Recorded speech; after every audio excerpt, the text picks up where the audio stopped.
Thank you. Let me quickly just repeat so I know start recording. So SQL is a Salesforce object query language, and we use this language to query the data from any of your Salesforce object. When I'm saying Salesforce object, it could be a standard or a custom objects. And what we mean by query? The query means when we are trying to fetch some data from any of the object, it could be standard or custom object, then we have to write some script which will be understandable by the Salesforce database. So the basic syntax of it would be select and then followed by the field names if you have one or multiple, which will be comma separated, and then from keyword which object. So we have to mention the object name. So all we are going to use here is the API names. What is the API name of your object and what is the API names of your fields name? If you have multiple, it will be a comma separated values. And this is what your basic syntax. You have to mention which fields you are trying to query and from which object. And then, so let's say you're having a more records in your object. Then what we're trying, what so you don't want all those records. If you want all records, just you can use this one. But you don't, or you're not looking for all the records, and you have some condition. If what are the records that are meeting that condition, you want to return only those records only. Then we can use the where clause. So where is the keyword used to add those conditions. So here we'll mention what are the field name on which you're going to give like any keywords like exactly match or less than, greater than, or partially match. Whatever the conditions you're going to add over here, you will add here. So if it's a one condition, nothing to worry about. So we can directly write the condition. If you have a multiple conditions, then those condition has to be logically connected. That means whether you want to a single record has to met all the conditions or any one of the condition, or like you have a combination of and or. So we're having a keywords called and or to connect your multiple conditions in your where class. So and means, like if you have a condition 1 and 2 and both has to connect by and, that means uh, the the records in the object which are meeting these two conditions, condition 1 and condition 2, which are connected by and operator or and keyword. So if both conditions are met, then only it will return. If they are connected with the or, that means any one of them are met, then also it will return. That was the logical operators which will connect the where conditions. Next, so if you follow, if you see the below syntax, this is what a structure of a SOQL query would be. SOQL is a Salesforce object query language would be, and this is has to be a basic query. On top of it, all there will be optional. If you want any condition, then only you can apply. And group by. Group by means, um, let's say, if you remember the reports, tabular reports and summary reports, where we used to group any of the fields. When you do a group, what will happen? So all the records which are having the same value will be like a tied together. Let's say if you're grouping with some pick list value, and if the 10 records having the same value, the 10 records will be shown together.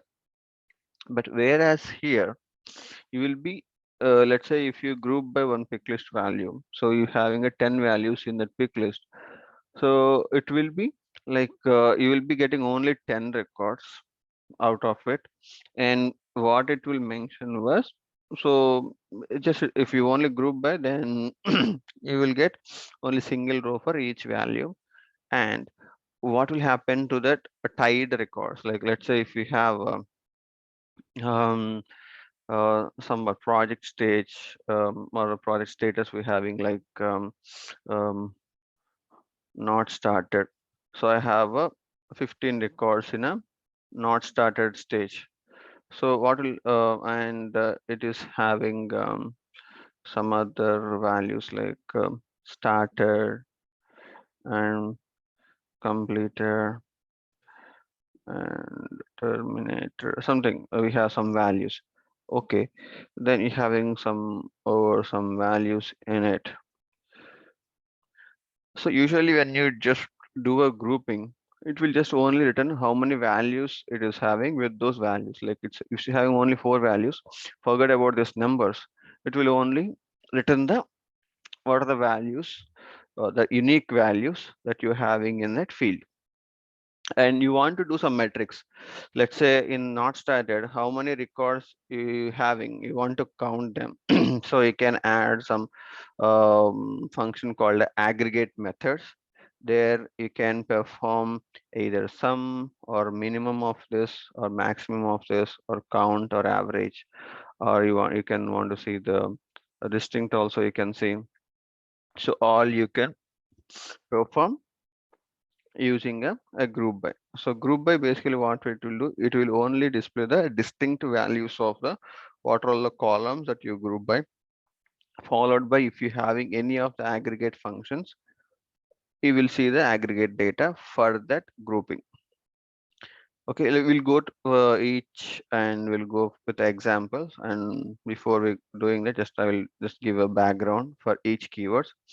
And having, so having will be kind of a conditional for this while using grouping. So group by is not a mandatory, right? It's optional. You can use or not use. So having will be used only if you're having a group by operator. So in the group by operator, you have the values like which field you are grouping. So you'll be having this aggregate functions, right? Like average, minimum, count, sum, and all.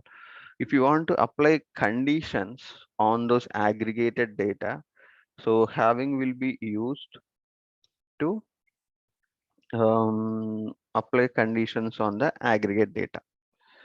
And then if you want to sort the result, it could be group result or like a normal result. Just if you want to apply a sorting on the list that's going to return, we will use the order by, and then followed by a for update. And there are some keywords in order by that we use, is a ascending or a descending. So if you want to keep the order either ascending order or descending order, you will be mention ASC or DESC followed by the order by field. You can use like one field or multiple fields order by. So if you have a multiple fields, it will order from left to right. So whatever the first field it is, it will first order with that column. And if you're having a duplicate values inside the first field, and if you have second field, inside that grouping only, the second order will be applied. Okay, so similarly, how many fields you want to order by, you will be use comma separated, and each field will be followed by ascending or descending values. We will go with the examples, so don't worry, just try to understand what order by actually does. It actually does a sorting of your list. That's all. For update. So for update is a keyword used to lock your records. That means like it's a multi-tenant architecture, and in your organization you are having like 100 or 10 users or any number of users, multiple users you're having, and they are doing like different operations in your org. Let's say like if you are dealing or updating or you're doing some operation on one object on some records, and meanwhile if you before you complete the operation, somebody else also trying to make changes to the same records, then what will happen? So so whichever like whoever is doing the last, that will be finalized. But before you complete your transaction, if they're making some changes, what all the changes they did, those will be lost. Why? Because you don't know like somebody else are like doing that operation or not. Usually how much time it will take? It will take very fraction of seconds. Sometimes it may take few seconds. We don't know, right? we are not sure about that. So if you want to make sure like your process is going to take more time, and meanwhile there's a possibility that somebody else may also change the data, and you don't want that happen, and you want to lock your records till you complete your process or your transaction. If you want to log the records, and if you want to avoid anybody is trying to do any operation before you complete your transaction, in those scenarios we'll use this keyword called a for update.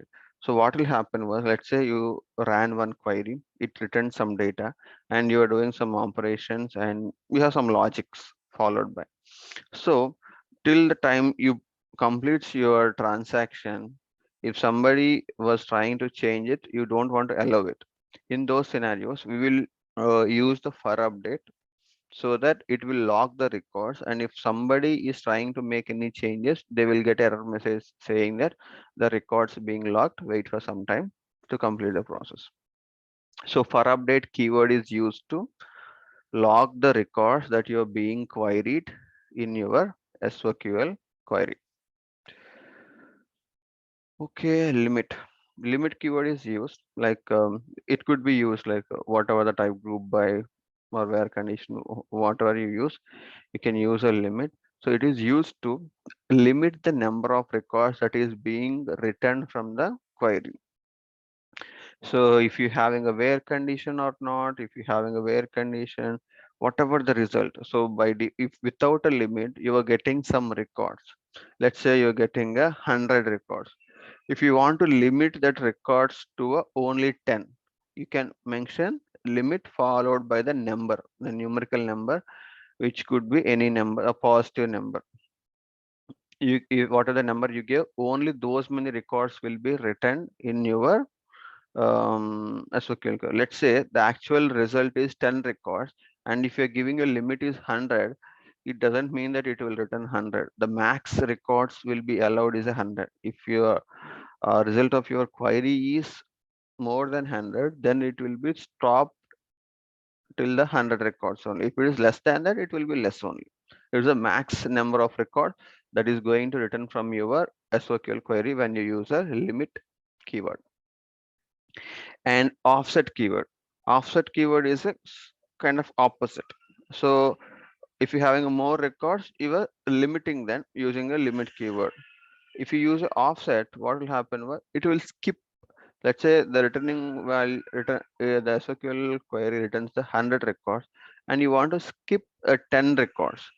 Then you will give a offset saying like skip the first 10 records and start from the whatever the next record it is.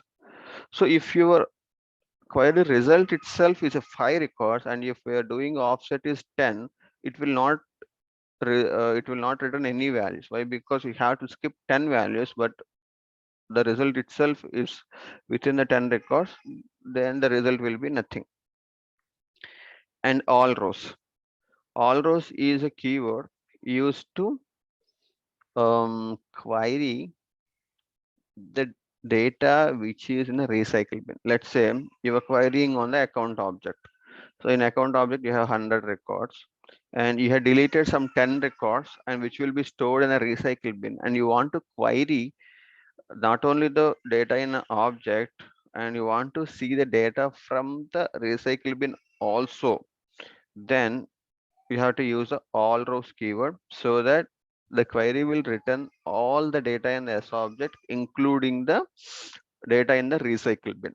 So in those scenarios we use the all rows keyword. Give me a second, I will be back, and meanwhile let me ask. Okay, I will be back, then we can ask the questions.